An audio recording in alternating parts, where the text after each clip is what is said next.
had done two underground films. Well, really three or four, but two long underground films, feature-length ones, Stereo and Crimes of the Future, which I had shot myself and edited myself. They were in 35 millimeter. They had been at some film festivals, the Edinburgh Film Festival, the Adelaide and Auckland Film Festivals, and so on. And I had to decide whether I was going to really make filmmaking my life, my business, the way I earn my living, or not. And I couldn't do it as an underground filmmaker because you didn't make any money as an underground filmmaker. And looking around at the landscape of Canadian filmmaking, there really was only one serious commercial enterprise, and that was Cinepix in Montreal, because otherwise you were making films about fishermen and farmers for the National Film Board, or you were doing small things for the CBC, although the CBC was doing some interesting things, but that was television, of course, and it wasn't movie making. So I decided at a certain point, yes, I wanted to be a professional filmmaker. That would be my life. I gave up the idea of being a novelist, and I thought, I'm going to be a filmmaker. That meant, if I was going to stay in Canada, going to Montreal and engaging with Cinepix, because Cinepix had been a distributor of films and then decided to go into filmmaking, film production, and they had made some very lovely, gentle, softcore porn films that were really were like Valerie, which were also very political in the Quebec manner, and they were not just porn films. They were very funny and very witty, and had a bite to them, a political bite to them. And I thought, these are interesting guys, and so maybe there's something we could do there. Well, I went there. I met John Dunning and Andre Link, the two Cinepix guys, the Cinepixies. And I found them to be really very congenial and very intelligent and very open and very interested. And I showed them Stereo and Crimes of the Future and said, maybe I could direct one of your porn films. And they said, well, we can see from your films that you have a very exquisite sexual sensibility. We're just not sure what kind it is. And because the sexuality in both of those films was kind of very interesting and mixed and omnisexual and whatever. But they gave me a chance to direct a couple of auditions for them. And finally, I showed them my script for Shivers, and I said, this is what I want to do. I'm a horror filmmaker. Obviously, it just seems natural to me. I didn't plan to be, but when I started to write, that's what came up out of the typewriter. And are you interested? And they were very interested because their sex films sold well in Europe, but they couldn't get them to play at all in America. And they knew that Roger Corman type low-budget horror films had a market in America. And they thought, well, this could be a homegrown kind of version of that. And they were very excited about it. And I was very excited that they were. Of course, they didn't exactly necessarily want me as the director because they weren't sure about my underground films, how that style would translate into a commercial, mainstream kind of film. And I think that at a certain point they tried to buy the script from me so that someone else could direct it. And I said, no, if you want the script, you got to take me. If you think you have a strong stomach, if you feel nothing can shock you, if you say you don't scare easily, if you believe you've seen everything, then prepare yourself for... But it was not easy to get the film financed because it was a horror film. And there was no tradition in Canadian filmmaking of horror films, or genre films of any kind, in fact. Once again, the tradition was a kind of docudramas that the National Film Board would make from time to time. And so it was quite a struggle to get Telefilm, which then was called the Canadian Film Development Corporation, to invest in Shivers. But finally they did. I mean, I actually went to LA because I despaired of it ever happening.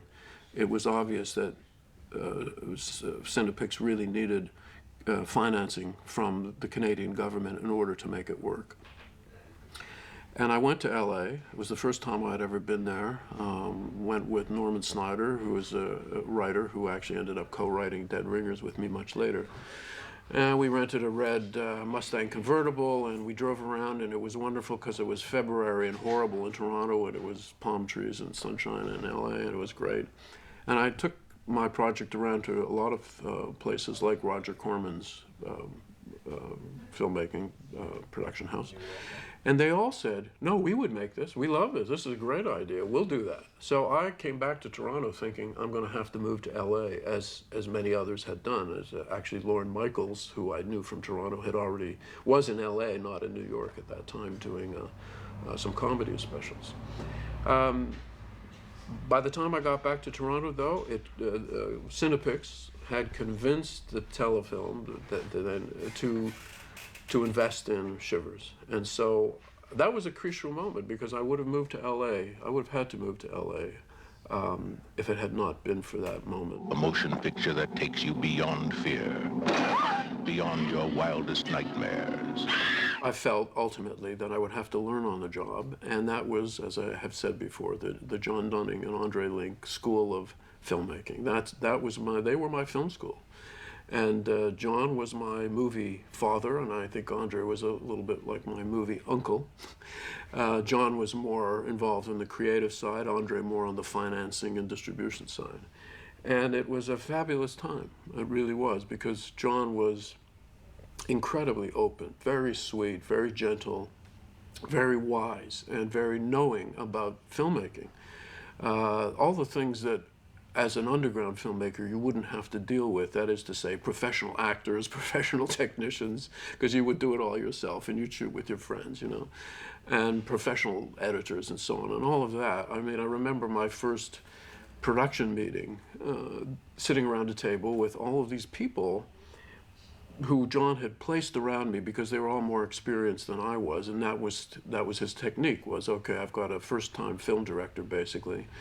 I will surround him with people who are not first-time crew and heads of department, and they will help him make the movie, and they'll show him how to make the movie. And that's exactly what happened.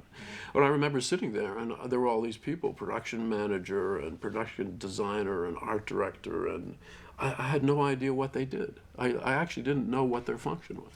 Gradually, of course, and I only had 2 weeks to learn, because it was 2 weeks was our shooting schedule for Shivers, $185,000 budget. And then it ended up making $5 million, and was the first film that had ever actually returned the investment of the Canadian Film Development Corporation. But my original title for Shivers was Orgy of the Blood Parasites, because I was ready to really go for it, not hold back. You know, we're making a horror film, let's go for it.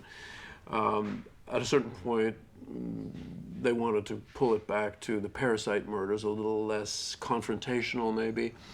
And then ultimately it was called Shivers in Canada, and then in the US they called it They Came From Within. I think perhaps John was and Andre were more relaxed in a weird way about Shivers, because there were more precedents for it. They had their eye not on Canada necessarily, but on the US. And they knew, as I say, from the Corman example and many others, that a film like that could play well in the U.S. So even if we got, censored, somehow blocked from releasing the film in Canada, there were many other outlets for it. So I didn't think they were very nervous about it, except certainly John was very passionate about the films that he made, and he was very passionate about Shivers, even though it was a small film and so on and so on. But that was another thing that was great, is that you weren't considered like some, sort of poor relative because you're making a low-budget horror film there. That was big stuff for them, and you felt like you were doing a major thing, which, of course, for me in my career, it actually was. And so you got you felt very validated and very supported and and there was excitement about it. I'd say excitement more than nervousness. There was always a bit of nervousness. 2 weeks to do a movie which has a lot of special effects and a lot of action that's a challenge. It would be a challenge for me to do that movie now with that kind of schedule. What are they? Raging demons from another world? bloodthirsty creatures that must be killed, or incarnations of absolute evil.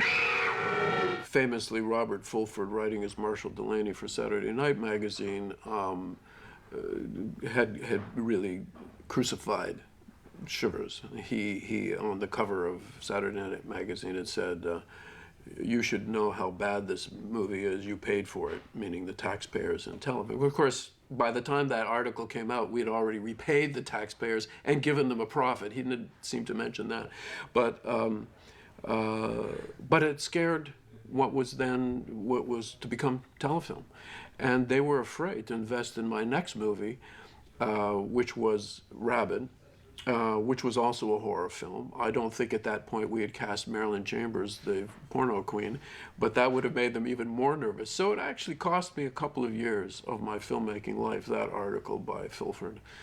He likes to say that it gave me a sort of edgy cachet and is taking all kinds of credit for that.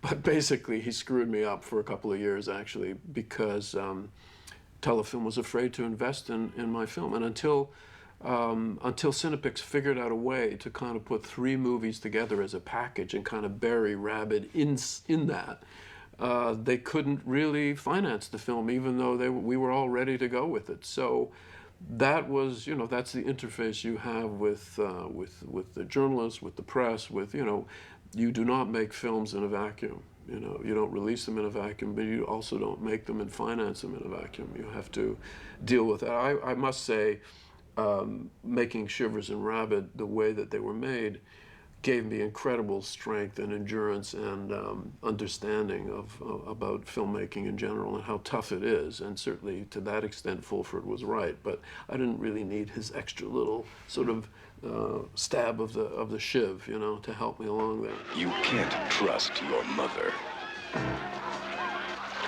Your best friend. The neighbor next door. 1 minute, they're perfectly normal. The next, rabid.